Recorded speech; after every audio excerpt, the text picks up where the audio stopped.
Graças e paz, queridos. Essa é a nossa quarta aula da Escola Bíblica Dominical Online. Eu estou num lugar aqui um pouco diferente, curtindo uns dias aí, eu e minha esposa. Mas eu não deixei de gravar. E estou aqui para trazer um entendimento a respeito da graça de Cristo, do poder transformador da graça de Cristo sobre a minha e a sua vida. Se você quer ajudar esse canal, essa obra, divulgue, compartilhe, se inscreva, compartilhe com os amigos, faça essa palavra chegar mais longe. Não que eu seja alguma coisa, mas que se essa palavra tem alimentado sua vida, alimente também a vida de pessoas ao seu redor. Então, queria abrir com vocês em Romanos 7, a partir do verso 14. Paulo ele vai falar ao povo de Romanos que há um duelo entre a lei do corpo, a lei que opera em seus membros, e a lei da sua razão, a lei que opera no seu espírito. Fala assim: sabemos que a lei é divina, mas eu sou ser humano e fraco, e fui vendido ao pecado para ser seu escravo.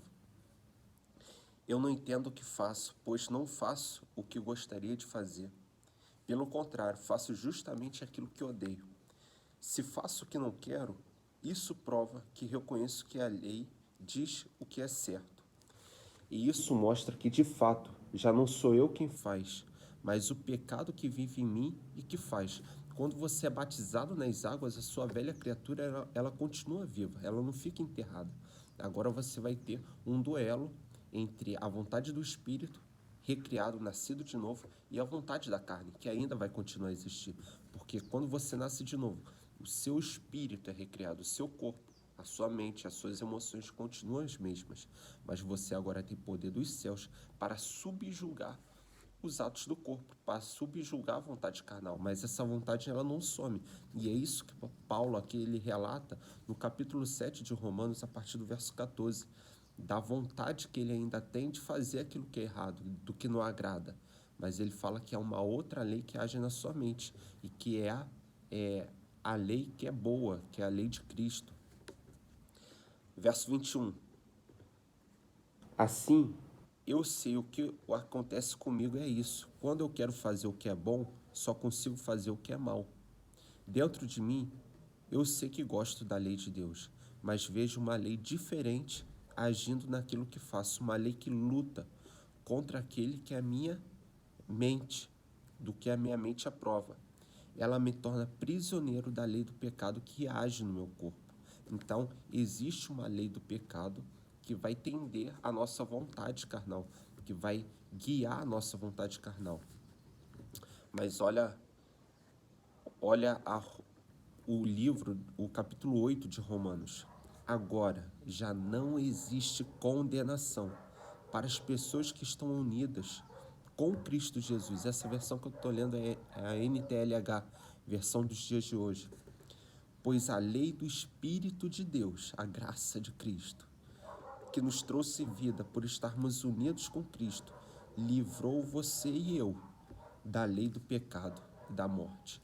A lei que operava em nossos membros, nosso corpo, a nossa vontade carnal, ela foi subjugada pela lei do Espírito da vida.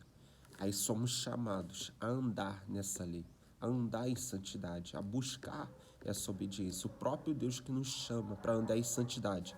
Esse é o próprio Deus que nos capacita.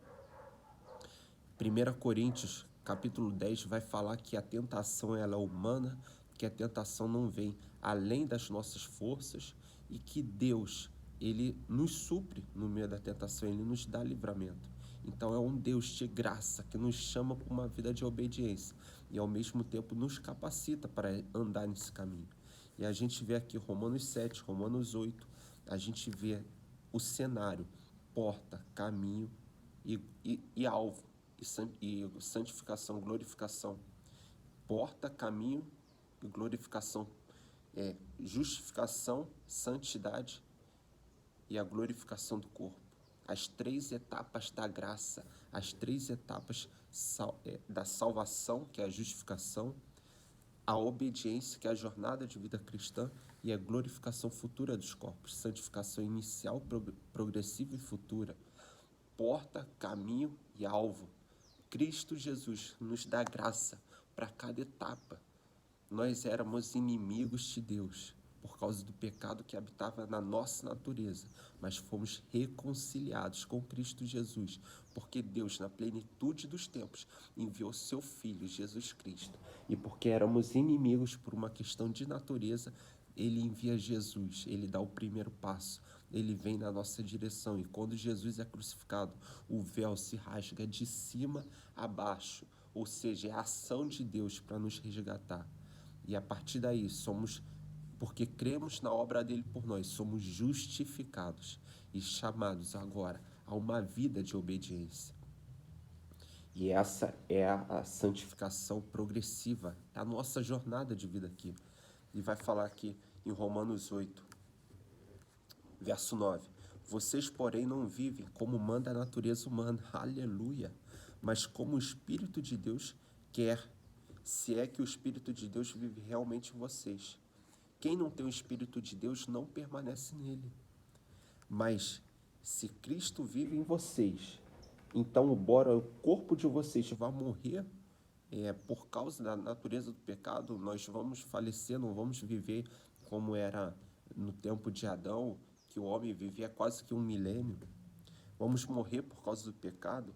O Espírito de Deus é vida para vocês, porque vocês foram aceitos por Deus. Aleluia!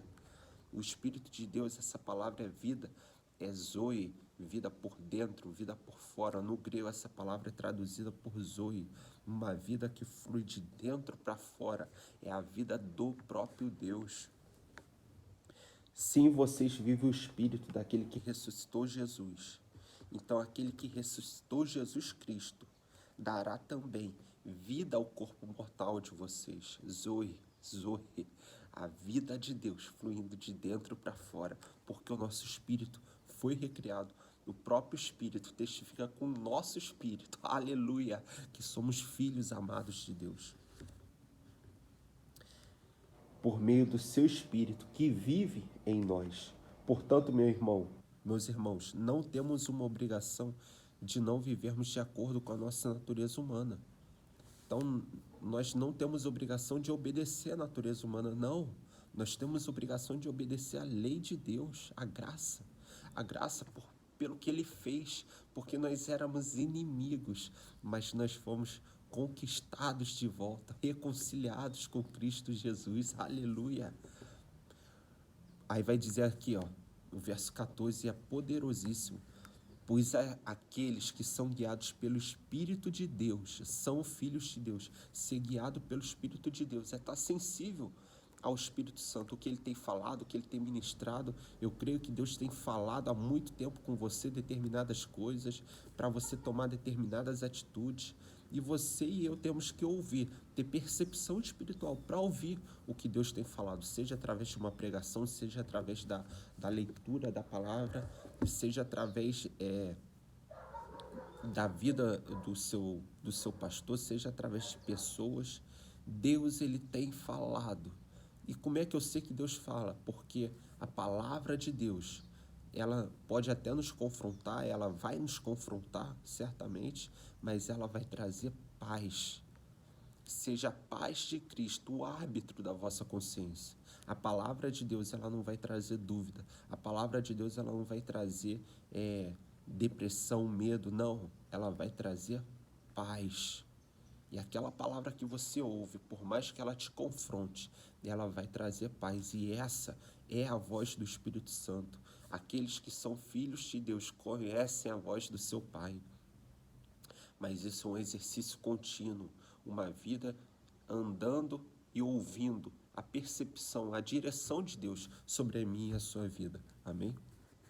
Então, pois aqueles que são guiados pelo Espírito de Deus, esses são os filhos.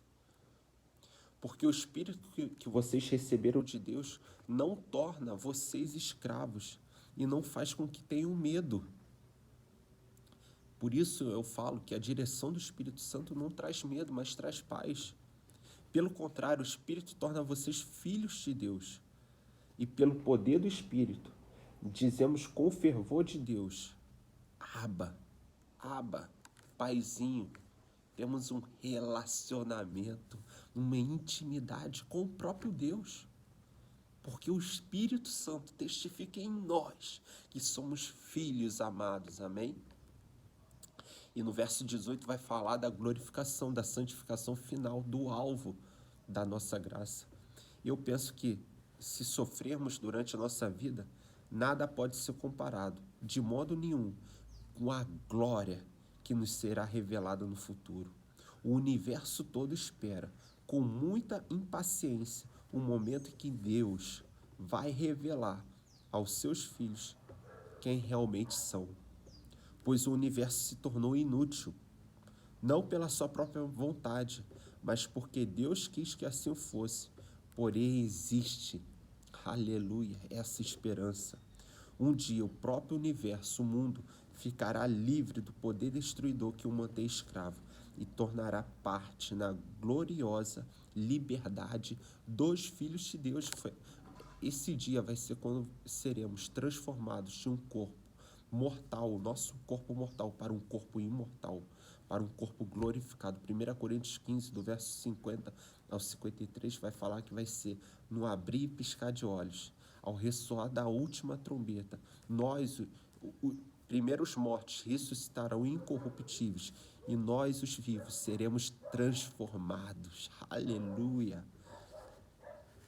E essa é a nossa glória, esse é o nosso alvo, prossigamos e percorrer a carreira que nos foi proposta em Cristo Jesus, livrando-nos de todo embaraço.